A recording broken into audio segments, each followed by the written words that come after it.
Adam, whenever you show up, I know I'm going to get a really, really good feed, and you cook pasta better than just about everyone. Well, today we're using San Remo Rigatoni and making a slow braised veal ragu.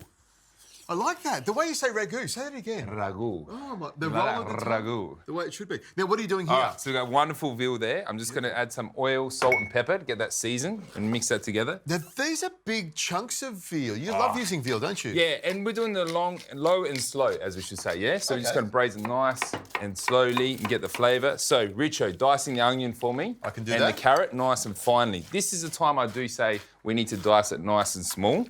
You want it to go all the way through the ragu so it flavours everything. Oh, gotcha. Now, if you don't use veal, what else can you use for this dish? You could use some pork if you like. Sometimes, you know, different regions and parts of Italy, they have obviously veal and then pork. Yep. And you're using shoulder there, which is the perfect sort of braising meat, isn't it? It is, 100%. Okay. We've got our pan on the go, sealing our meat in there, Richo. Gotcha. We've got another pot over here, which we're going to braise everything in.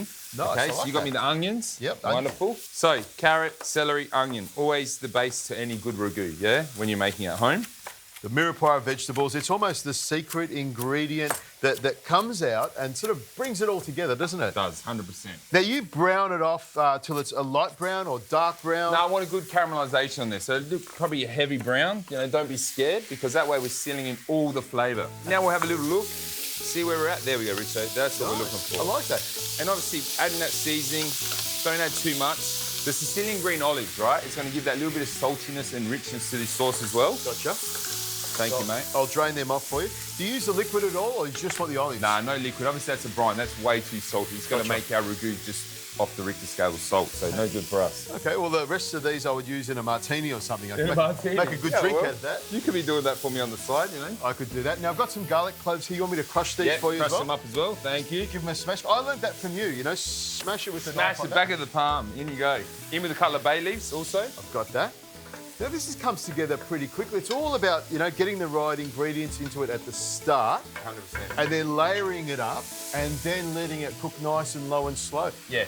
All about processes, yeah? Okay. So the main one here is sealing off our meat, getting our veggies sautéed and cooking off nice and slow. So that's going to take a good 10 minutes.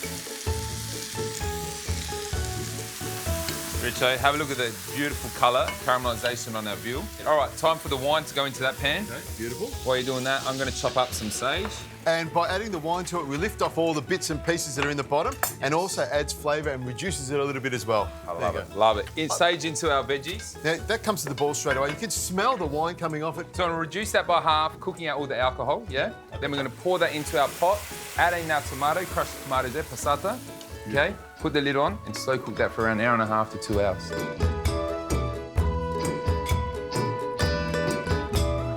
Okay, Richo, it's that time now to get our pasta into our boiling water. Okay. Now, good pinch of salt, like so. Now, the rigatoni is going to take around 13 minutes to cook. And you know that because it's on the packet. And I'll say another thing, is a chef opens a packet with a knife. Everyone else does it with scissors or breaks it open. Yeah, they sit there and struggle and they take 10 minutes. I want to get my pasta in the boiling water, do you know what I mean? That's going to take a few minutes. Now, the sauce, is that ready? Oh, you want to have a look, don't you? Well, you want to have a sneaky look, don't you? I've got my spoon here. Oh, look at that. Have a look. The smell. I know it's going to be great. It smells great, looks great. Tell me. But it's not finished yet, Richo. You know what? I reckon it needs another 10 minutes. Another 10 minutes? I think so. I think you're on the money, mate.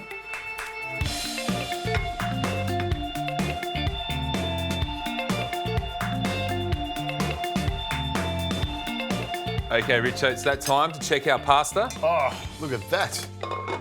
Oh, look at that. Al dente rigatoni. Cooked perfectly. Now, this is Australian pasta. Yes. Made by Australian farmers. 100% Australian owned, Australian durum wheat.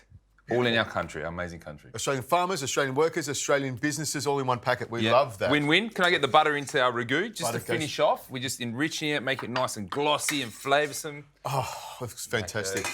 And I love the way you use rigatoni because it sort of holds all of the sauce and the flavour in there. The sauce, what do you say, jumps into the Jumps into the tubes, mate. And also the ridges on the outside help to hold the sauce as well. You've been doing your research, haven't you? One more thing before we start there, a bit of parmesan. Oh, of course. Now, you put parmesan in the actual pot. You don't just put it on at the end, do you? No, this way, obviously, it melts into our sauce and our pasta. It gives this beautiful sheen as well, mate, and it's just flavour. It sounds like a little old old nonna trick to me. Yeah, little old Adam on the treat, don't worry. Oh, looks great.